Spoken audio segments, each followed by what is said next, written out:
దివాస్ సందర్భంగా భగత్ సింగ్, రాజ్గురు, సుఖదేవ్ వీరమరణం పొందినటువంటి ఈ రోజున జనసేన పార్టీ తరఫున ఇండియాల జనసేన పార్టీ తరఫున ఘన నివాళులు అర్పించడం జరిగింది. యువత ఎటువంటి వ్యసనాలకు గురవ్వకుండా మన ఈ స్వాతంత్ర యోధులను ఒక స్ఫూర్తిగా తీసుకొని అందరూ ఒక మంచి అడుగుజాడల్లో నడవాలని కోరుకుంటున్నాను. మీ చందు రాజమరావు.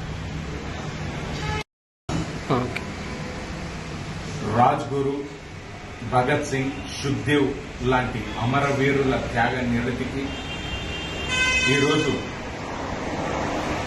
వారిని స్ఫూర్తిగా తీసుకొని వారి వర్ధంతులు, జయంతులే కాకుండా వారి బలమైనటువంటి ఆశయాలకు జీవం పోసి షాహిద్ దివాస్ సందర్భంగా వారిని స్మరించుకుంటూ ఈరోజు భగత్ సింగ్, రాజ్గురు, సుఖ్దేవ్ యొక్క త్యాగ నిరతిని ఆదర్శంగా తీసుకోవాలని యువతకు తెలియజేశారు.